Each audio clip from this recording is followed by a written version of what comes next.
Today's going to be a fun episode. We've got Anthony Scott, a very well-known stop-motion animator who's worked on films such as James and the Giant Peach, Toy Story 2, and A Bug's Life, Monkey Bone, Corpse Bride, Coraline, Paranorman, Little Prince, Pinocchio, and one of my favorites, The Nightmare Before Christmas. Anthony, are you there? How are you today? Doing great. Thanks for joining us. Appreciate you spending the time and talking about your time doing stop motion, working in the film industry. Yeah, sure thing. So let's start. You've been doing this a long time, obviously, and your work is spectacular.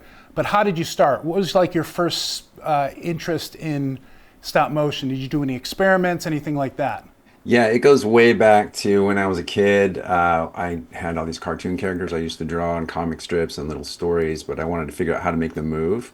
I found a book in the library. I found one book, and it was about kids making their own films, and so it inspired me to try it myself. And I was about 11 years old when I first started experimenting with all kinds of forms of animation, cutout animation, animating clay and toys. So, and that went through my teenage years. I tried shooting live action and all this other things as well, but I kept gravitating back towards stop motion animation. I was, always inspired by the original King Kong movie and the Rankin Bass holiday specials. Oh, those are some of my favorites too. That's how I got started, and I had other interests in film too, but I knew I wanted to work in the film business and just kept coming back to stop motion as being the thing. You can build everything, put it on a table, animate it, create your stories, and you can control it all, right? Yourself, in a lot of ways. It's a miniature live action set. That's right. That's right. Well, what was your first job, your first professional job in stop motion? Yeah, so I was raised in Michigan, and I was making my movies. I knew I had Not to too get far out. from where we are. We're in Chicago. Okay. Oh, I love Chicago. Yeah. Yeah, so I decided I had to move to California. My first job was, it took a couple of years to break in, but eventually I got my first big break on the Gumby TV series in 1987, and I was hired by Art Clokey himself Oh, that's as cool. an animator. And I worked on that for a year. And for me, it was like animation school because I didn't go to a formal school. Right. I went to a community college in Lansing, Michigan, took all their film classes, and I experimented, did some stop motion, some live action. But yeah, Gumby. So I was animating every day for a year, and made a lot of friends that I ended up working with on other projects. Yeah, there was a huge talent pool that was created from that project. Yeah, I've heard a lot of people that went on to work on films like Nightmare and Coraline worked on those original Gumby shows. Yeah. Yeah. So you've worked with a lot of really interesting directors over the years. Henry Selick, obviously on Nightmare and Coraline. Tim Burton. You worked with Guillermo del Toro recently and Travis Knight. What makes a good stop motion director? I think in my experience, if a director really knows what they want and has a handle on the story, it's important that each shot carries a story through to the next, tells the story well, and doesn't confuse the audience. If you have too much detail, or if the audience doesn't know what to look at or what to focus on, then that can be confusing. So I think Right. a really good director knows what's important, can leave the extraneous stuff behind and not focus on that, but really focus on the storytelling. And how do you, as an animator, work with the director? I mean, obviously, there are there are actors, there's voice actors, but there are no physical actors, so you're kind of representing the physical actor by being the animator, correct? Correct. Yeah. Well, we meet with the director in editorial typically, and go over the shot, what they want to see out of the shot, and what's important to convey. And most feature films, there's a budget and time to do a test, or maybe two tests, rough blocks or pop throughs, we call them, Right. to show the basic poses and the timings. So then the director feels confident that, oh yeah, this is going to work, or no, let's change this. Gives them a little preview of what's to come before I actually start shooting the stop motion, because it's difficult to change what you're doing in the middle of a shot. Yes, it is. Yeah, Yeah. and at least back in the day, if you had to stop, you had to start over from scratch, didn't you? Now it's not so much the case, but Yeah, they can do set visits during the day, and because we use software, you can actually play the entire shot. And they can ask you to cut back, like, oh, let's cut back, 30 frames and reshoot that section and then carry on through the end. That's usually how that works if Right. if Okay. if a change is needed. Are there any directors that don't work in stop motion that you would find interesting to see their work or want to work with? Yeah, I just saw One Battle After Another by Paul Thomas Right. Anderson, and I think that would be interesting if you wanted to get into stop motion. Oh, that would be a really interesting choice. I mean, anything he does is amazing. So let's hope he decides to dive into stop motion to write a story that involves do a little craziness there. That would be awesome. That'd be That'd awesome. be great. One of my favorite films next to Nightmare Before Christmas is Coraline. I went into it with high expectations. I saw it in the theater in the true 3D presentation the first time I saw it, and it was Yeah. like looking into a stage. It was like a film meets a stage play. What was it like working in 3D? Because this is a real 3D film, unlike a lot of films that are done in either stop mo or in animation, which they can do that through the computers, right? And you can wear 3D Yeah. goggles, but literally you're shooting with one camera shot in two different positions. How does that affect the animation? Yeah, there was a lot of attention and care given to how much depth we put into each shot. Right. Uh, and we opened it up in the other world and closed it, almost made it flat in the real world. So the audience would actually feel that. And I think it was really, really effective. It gave the chance for the eye to rest, and then recover and then get back into it when we went back into the other Right. world. But as far as the animators, we had to shoot, a left and right exposure for each exposure. So we had a couple, it took a little bit extra time. The camera was on a little slider and it would just move a couple of millimeters over. So it was the same camera, it just moved over. Same camera. Yeah. And we hooked it up to, software and motion control that would control that. So Right. it was all automatic. You press the button, it just kind of happened left, right, and then Right. went back to left for the next frame. Well, I'd like to show you a piece that's from my collection that you are, I'm sure, familiar with because I believe you filmed a few scenes with this character, at least maybe not this particular puppet, but with this character, the Bedlam, the Beldam actually, sorry, from Coraline, the Other Mother, version 3. Yeah. Right? So, Yep. what can you tell me about this character? Obviously, it's a very big puppet. It's very delicate looking, but what were the challenges working with this particular puppet?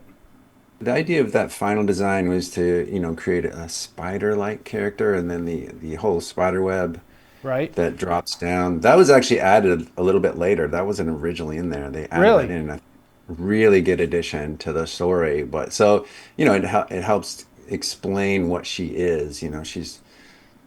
She's not exactly a spider, but she has spider qualities. And so Right. definitely this web, entrapping her victims And and she that whole feeds thing. on her victims. Their Yeah. emotional quality. Yeah, yeah. Yeah, so a very frightening character, especially this version when she's chasing Coraline, trying to get her when she's running, trying to escape back into the tunnel. That whole scene. Very Um, terrifying. yeah, we went through a couple different versions and a lot of test versions. My Were you job is involved in the design? no, I wasn't involved in the design exactly. I had to test. I was the supervising animator, so I would test different versions of the puppet.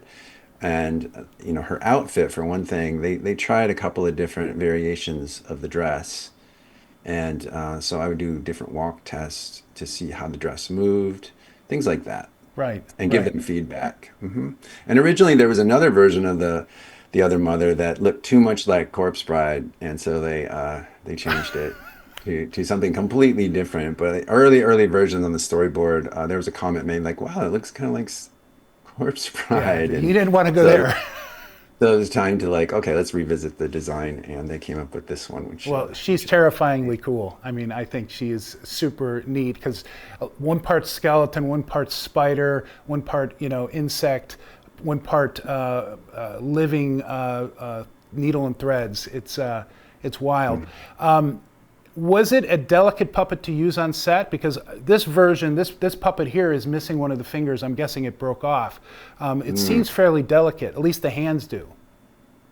Yeah, I mean, this was several years ago. I think, I believe I had a couple of shots with her and I attached her to a rig to help support her. Right. Because most of my shots were not full body shots. Oh, right. I could attach her Portraiture from style shots. More like portraiture style shots, cowboy shots, or just like from the waist up. right, Sometimes you saw part of the dress, but I don't think I had a single shot where you could see her entire body like walking or right, anything like that. right, Yeah. right, right. But I think a puppet like this, you need to have some kind of rig support because it is very, not so much delicate, but just to help in the animation, it would be more tedious to try to animate it without some kind of support. I can see, the way the tie down on this is not through the legs. There are four uh, basically spider-like legs, but then there's the one Yeah. rod up the middle that's the tie down that is the main support for the character. Yeah. Do the feet have tiny holes in them? Or I can't remember how we tied her down exactly. Sometimes when No, the this feet, one doesn't. They're just very okay. pointed tips, every one. Okay, yeah. Sometimes with like the spider in James and the Giant Peach, Right? she did have tiny tie downs, but you rarely used those. If she was like walking around on the peach, we would just drill a hole in the set, a very skinny, a very small hole, and put a bent piece of piano wire through the top of the foot, and then just grab it with vice grips underneath. And I don't know if we did that with her for some shots. Like I didn't have any walking shots with this puppet, Right, right, but that's sometimes that's what we do if the feet are just too small to put a threaded tie down in, right. or That's interesting. Yeah, because that piano wire is very strong, isn't it? yeah, you just like bend it with some pliers and create a little hook and just pull it down and pull it really tight, and it works pretty well. That's smart. Stop motion animation is a very physical job, isn't it? Yeah, you're on your feet all day. Sometimes you're climbing up on sets, climbing up on ladders, not so much, but sometimes you're climbing up on apple boxes trying to get to something. Or going under the set to do the tie downs, right? Some, yeah, reaching underneath. Sometimes you need a second person if it's really, deep into the set down there to help. Right. But nowadays they can break the sets apart and digitally put them back in. So the access is a lot better than it used to be back Yeah, on that Nightmare makes Before sense. Christmas. Yeah, Nightmare Before Christmas. I remember climbing up, walking around, set pieces, buildings, and puppets, and trying not to knock anything over. And there's a huge shot I worked on that film where there's like 30 characters, and the lock, shock, and barrel are coming through the center of town, through the center of frame on the bathtub, and I had to climb from the set every time, move the bathtub, move the puppets, come back around, get back in front of the camera, and then grab a few more puppets on the right hand side. And we actually had a second animator on the left hand side animating those puppets. So we were getting about a second a day on that one. Tracking all of that movement must have been difficult. You just get into a headspace. But yeah, you do have to check everything, make sure you're going in the right direction. And back in those days, we had a different kind of grabbing system where you only could see 2 frames. So yeah, you'd have to, they kept overwriting and you couldn't play it back. So you had to really be certain, like, okay, the werewolf is moving this way, and Right. take, keeping notes, make sure you don't get, messed up. Well, let's jump back to Coraline. I've got a question for you that maybe you won't be able to answer because it wasn't your department, but I'm curious. Do you remember ever seeing like how many of this particular character they would have had, or other versions of? I imagine they had a lot of Coralines, but I'm curious, like the other mothers, the other fathers. Were there lots of copies so they could go out to set while they're being restored, or? Yeah. Yeah, and they figure that out by looking at the storyboards and the script and try to figure out like, oh, we need 6 other fathers, or Coraline they must have had the most of because she was in most of the movie. So Right. they Yeah. figured out. So this version of the other mother, maybe they only had 2 or 3. I don't know. I don't remember, but it wouldn't be very many. Right, right. Last question I have for you before we get into, we'd like to actually do some Q&A with some of the audience if they're interested. But is there a secret to performance as an animator, and specifically, is there a secret to a performance as a stop motion animator?